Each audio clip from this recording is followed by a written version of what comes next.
हे दोस्तों, इस वीडियो में हम आपको भारत के top 10 encounter specialist police officers के बारे में बताने वाले हैं। दोस्तों, आपको बता दें कि इन जाबाज पुलिस वालों ने अब तक सैकड़ों अपराधियों को मौत की नींद सुला चुके हैं।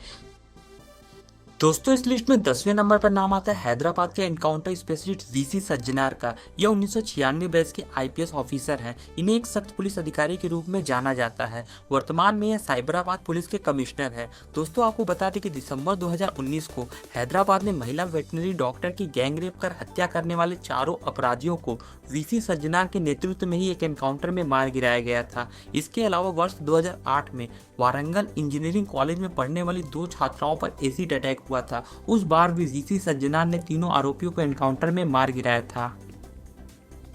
दोस्तों, इस लिस्ट में 9वें नंबर पर नाम आता है गुजरात के एनकाउंटर स्पेशलिस्ट डीजी वंजारा का। यह 1987 बैच के आईपीएस अधिकारी हैं। यह मई 2014 में डीआईजी पद से रिटायर हुए थे। गुजरात सरकार ने इन्हें फरवरी 2020 में रिटायरमेंट के 6 साल बाद प्रमोशन दिया है। नए आदेश के अनुसार इन्हें 2007 से आईजी पद पर नियुक्त माना जाएगा। आपको बता दें कि इन्होंने अपने कैरियर में 2 विवादित एनकाउंटर को अंजाम दिया था, जिसकी वजह से इन्हें गिरफ्तार भी किया गया था। वर्ष 2007 में इन्होंने सोहराबुद्दीन मुठभेड़ में संदिग्ध भूमिका के लिए गिरफ्तार किया गया था। इसके अलावा यह इशरत जहां मुठभेड़ में भी आरोपी थे। हालांकि बाद में विशेष सीबीआई कोर्ट ने इन्हें दोनों मामलों में बरी कर दिया था। दोस्तों, इस लिस्ट में 8वें नंबर पर नाम आता है छत्तीसगढ़ के टॉप एनकाउंटर स्पेशलिस्ट अजीत ओगरे का। यह वर्ष 2004 में पुलिस इंस्पेक्टर पद पर भर्ती हुए थे। भर्ती के बाद से अब तक यह लगातार नक्सली प्रभावित क्षेत्र में ही काम कर रहे हैं। इन्होंने अब तक 53 से ज्यादा नक्सलियों को एनकाउंटर में मार गिराया है। इसके अलावा सामुदायिक पुलिसिंग के जरिए इन्होंने 80 से ज्यादा नक्सलियों को आत्मसमर्पण कराने में सफल रहे हैं। अगस्त 2018 में इन्हें आउट ऑफ टर्न प्रमोशन देते हुए इंस्पेक्टर से उप पुलिस अधीक्षक बना दिया गया है। यह 3 बार राष्ट्रपति द्वारा वीरता पुरस्कार से सम्मानित किए जा चुके हैं। दोस्तों, इस लिस्ट में 7वें नंबर पर नाम आता है दिल्ली के एनकाउंटर स्पेशलिस्ट मोहन चंद्र शर्मा का। इन्होंने वर्ष 1989 में सब इंस्पेक्टर के तौर पर दिल्ली पुलिस ज्वाइन किया था। इन्होंने अपने 19 साल के पुलिस सर्विस के दौरान 35 आतंकवादियों को एनकाउंटर में मार गिराया था और लगभग 80 को गिरफ्तार किया था। सितंबर 2008 में बटला हाउस एनकाउंटर के दौरान इन्हें 3 गोलियां लग गई थी, जिससे इनकी मौत हो गई थी। दोस्तों, आपको बता दें कि इनके अतुल्य योगदान के लिए इन्हें 26 जनवरी 2009 को मरणोपरांत अशोक चक्र प्रदान किया गया था। इसके पहले उन्हें उनकी बहादुरी के लिए 150 से ज्यादा पुरस्कारों से नवाजा जा चुका था।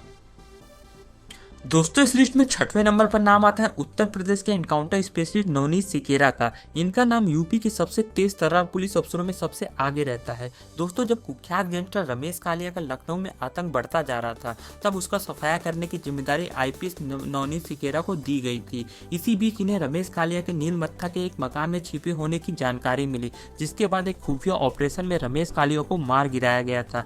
नवनीत सिकेरा ने अब तक 56 से ज्यादा अपराधियों को एनकाउंटर में मार गिराया है।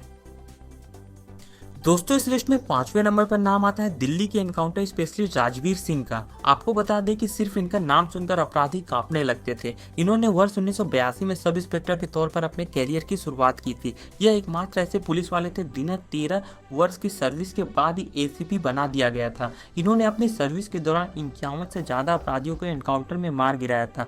आपको बता दें कि मार्च 2008 में पैसे के लेन देन को लेकर इनके ही एक प्रॉपर्टी डीलर दोस्त ने गोली मारकर इनकी हत्या कर दी थी। दोस्तों, इस लिस्ट में 4थे नंबर पर नाम आता है बिहार के एनकाउंटर स्पेशलिस्ट कृष्ण चंद्र का। यह वर्ष 1975 में बतौर दरोगा बिहार पुलिस में भर्ती हुए थे और अपनी बहादुरी की बदौलत डीएसपी के पद तक पहुंच गए थे। इन्होंने खगौल, आलमगंज और मोकामा में 62 से ज्यादा अपराधियों को एनकाउंटर में मार गिराया था। आपको बता दें कि ड्यूटी के दौरान इन्हें 2 बार गोली भी लगी थी और यह बच गए थे। इसके बाद ये रिटायर हो गए। अभी हाल में ही जून 2020 में इन्होंने अपने लाइसेंसी पिस्टल से खुद को गोली मारकर आत्महत्या कर ली थी। इन्होंने अपने सुसाइड नोट में बताया कि वह काफी समय से तनाव में चल रहे थे, इसी वजह से उन्होंने यह कदम उठाया। दोस्तों, इस लिस्ट में 3रे नंबर पर नाम आता है मुंबई के एनकाउंटर स्पेशलिस्ट दया नायक का। यह वर्ष 1995 में एक सब इंस्पेक्टर के तौर पर मुंबई पुलिस में ज्वाइन हुए थे। इन्होंने अपना पहला एनकाउंटर 31 दिसंबर 1995 को किया था, जिसमें इन्होंने छोटा राजन गैंग के 2 बदमाशों को मौत के घाट उतार दिया था।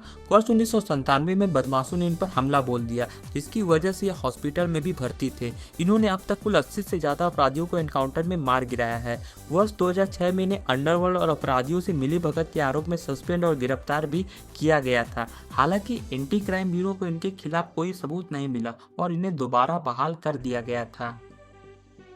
दोस्तों इस लिस्ट में दूसरे नंबर पर नाम आता है मध्य प्रदेश के top encounter specialist Ashok Singh Bhadauria का। इन्होंने अपने सर्विस के दौरान 116 से ज्यादा बदमाशों को एनकाउंटर में मार गिराया है। दोस्तों इनके कारनामों की लिस्ट बहुत लंबी है। एक दौर था जब डीएसपी अशोक भदौरिया की नाम पर से चंबल और ग्वालियर बीहड़ों समेत प्रदेश के कुख्यात डकैत माफिया और गैंगस्टर थर्राते थे। दयाराम गडरिया, राम बाबू गडरिया, कलीम गैंग जैसे दर्जनों गैंग का प्रदेश से सफाया करने वाले अशोक भदौरिया कई विभागीय जांच में उलझे होने के बावजूद भी देश की सेवा में लगे रहे। राष्ट्रपति वीरता पदक के लिए 16 बार नाम जाने के बावजूद इस बहादुर पुलिस अधिकारी को हर बार पदक की जगह निराशा ही हाथ लगी। दोस्तों इस लिस्ट में पहले नंबर पर नाम आता है एनकाउंटर स्पेशलिस्ट प्रदीप शर्मा का। इन्होंने वर्ष 1983 में सब इंस्पेक्टर के तौर पर मुंबई पुलिस ज्वाइन की थी। इनकी पहली पोस्टिंग महिमा पुलिस स्टेशन में होने के कुछ दिनों बाद ही इन्हें जुहू स्पेशल ब्रांच में ट्रांसफर कर दिया गया था। लगातार अच्छे प्रदर्शन से यह प्रमोशन हासिल करते गए और क्राइम इंटेलिजेंस यूनिट के सीनियर इंस्पेक्टर बन गए। अपने 35 साल के करियर में इन्होंने 150 से ज्यादा अपराधियों को एनकाउंटर किए, जिसमें कुछ आतंकवादी भी शामिल थे। वर्ष 2008 में लखन भैया फर्जी मुठभेड़ मामले में शामिल होने की वजह से इन्हें सस्पेंड भी किया गया था। हालांकि बाद में पर्याप्त सबूत न मिलने पर इन्हें दोबारा से बहाल कर दिया गया।